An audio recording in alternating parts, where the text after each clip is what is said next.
Para kanino ka nga ba talaga bumabangon? Dati, pangarap lang na makatulong sa kababayan.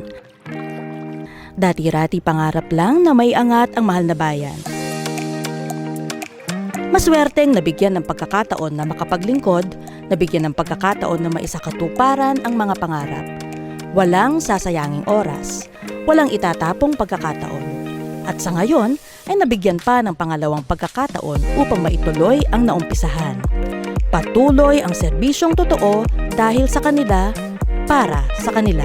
Nakaraan na naman ang isang taon, malugod na ibabahagi sa inyo ang mga nagawa ng dahil sa pagsusumikap ng bawat opisyal at empleyado ng pamahalaan ng bayan ng Gerona. Isinaayos ang bawat proseso upang makapagbigay ng mabilis at naaayon sa serbisyong mahusay. Ilunsad kamakailan ang Electronic Business Permit Licensing System o EBPLS para sa mas mabilis at matapat na pagproseso ng mga permits at pagbabayad ng buwis. Ito ay isang inobasyon para sa tuloy-tuloy na pagdating ng mga mamumuhunan sa bayan, mas maraming negosyo at establishmento ay nangangahulugan na mas maraming trabaho, mas maraming oportunidad at pangkabuhayan para sa lahat. Higit sa lahat ay ang makalikom ng mas maraming buwis para sa mga proyektong nakakatulong sa mga tao gaya ng mga sumusunod. Serbisyong makalinga. Bukod sa mga regular na programa na ibinibigay ng Rural Health Units, ay magkakaroon na ng libreng X-ray services para sa lahat.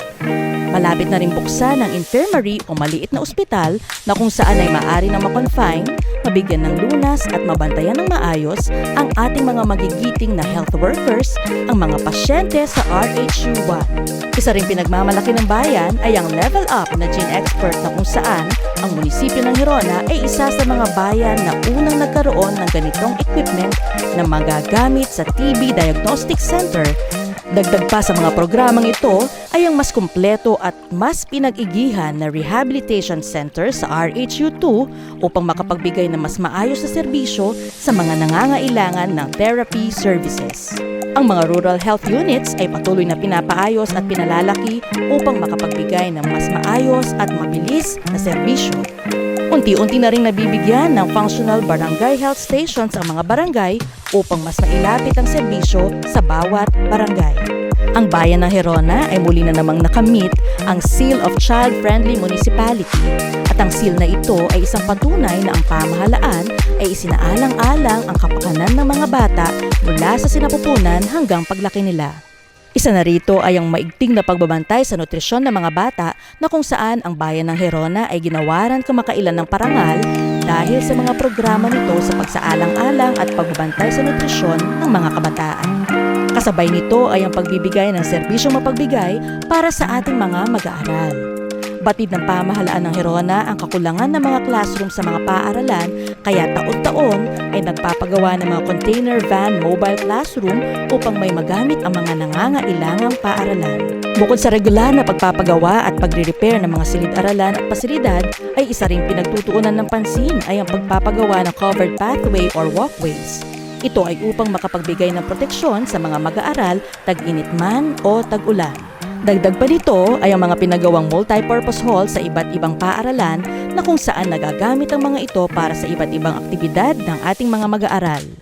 Kagustuhan din ng pamahalang Gerona na mapadali at maging maginhawa ang pagtuturo ng mga guro kaya't ang bawat paaralan at daycare centers ay nabigyan ng mga LED televisions, aircon, computers at iba pang mga gamit na makakatulong sa kanila. Lubos din na ipinagmamalaki ay ang programang Uniform Educational Assistance Program. Isa rin sa inobasyon na unang ginawa sa ating bayan ay ang pagkakaroon ng regular na Alternative Learning System o ALS na kung saan ay mayroong permanenteng lugar at classroom at pondo ang proyektong ito. Ito ay upang mabigyan ng pagkakataon lahat ng gustong maipagpatuloy ang natigil na pag-aaral. Sa ngayon ay pinapagawa ang Lingap Center upang makalinga at mabigyan ng bagong buhay at pag-asa ang bawat batang nawawala sa landas o mga children in conflict with the law at mga children at risks. Sa pasilidad na ito ay maibibigay natin ang kanilang pangangailangan upang tuluyang maiayos ang kanilang buhay. Isa pang sektor na ating binibigyan ng pansin ay ang sektor ng ating mga lolo't lola o mga senior citizens na nangangailangan. Ito ay ang tinatawag na localized social pension na kung saan ang mga indigent na mga senior citizens na hindi na isama sa national pension ay mabibigyan ng allowance na nagmumula sa munisipyo ng Gerona. Mahirap sa umpisa, ngunit pinagsikapan na pinunan ang mga empleyado at binigyan ng sapat na karunungan upang makapagbigay ng serbisyong laging handa 24/7. Unti-unti ding bumili ng mga sasakyan, equipment na kailangan upang makapagbigay ng mas maayos at mabilis na serbisyo. Uunahin ang pagbibigay ng tulong sa mga nangangailangan lalo na sa gabi sa pagkakataong emergency at disaster.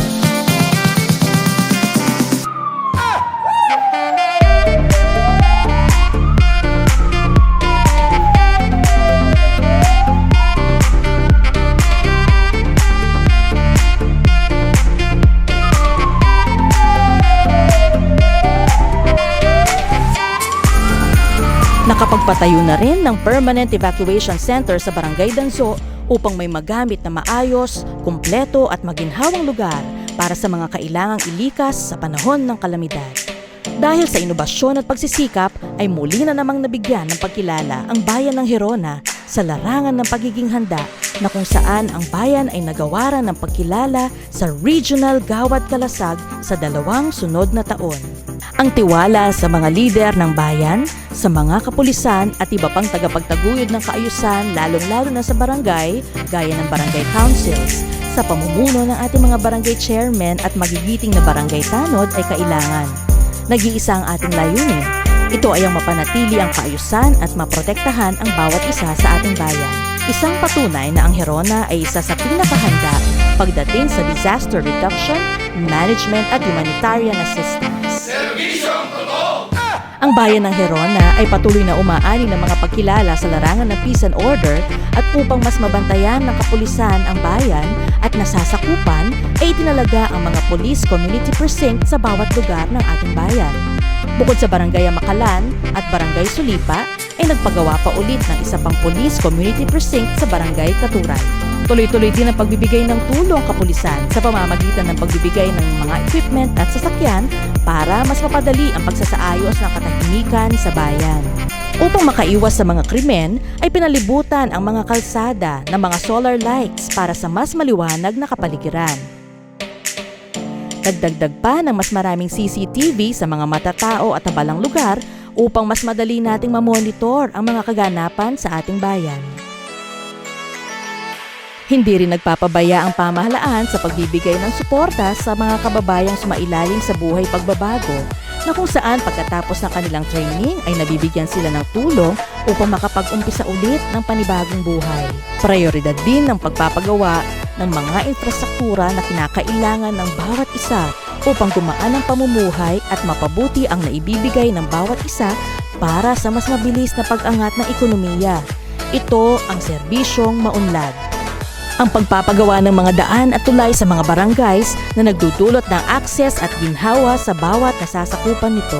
Ang pagpapagawa at pagbibigay ng mga equipment para sa mas malinis at ligtas na slaughterhouse. Ang pagpapagawa ng covered shed sa buong paligid ng palengke upang magsilbing proteksyon sa mga mamamayan. Ang pagpapagawa ng palengke upang maiangat ang kalidad ng kapaligiran at upang makapagbigay ng mas maaliwalas, malinis at naaayong kapaligiran para sa lahat. Sa lahat ng sakripisyo at sa hangad na makapagbigay ng serbisyong totoo ay muli na namang nakamit ang pinakamimithing Seal of Good Local Governance sa taong 2019.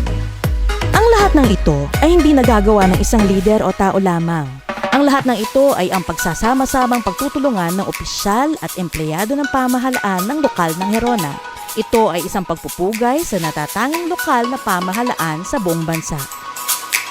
Katuwang ang masisipag na miyembro ng Sangguniang Bayan sa pamumuno ng masigasig na Vice Mayor Ronald Nonoy Go ay patuloy na naglilingkod para sa bayan. Sa susunod na taon ay sabay-sabay nating kukulayan at isasakatuparan ang mga pangarap na ito. Evacuation Center sa parteng weste ng Gerona. Gerona E-Library at Community Learning Center. Botika ng Bayan. Bagong Sangguniang Building.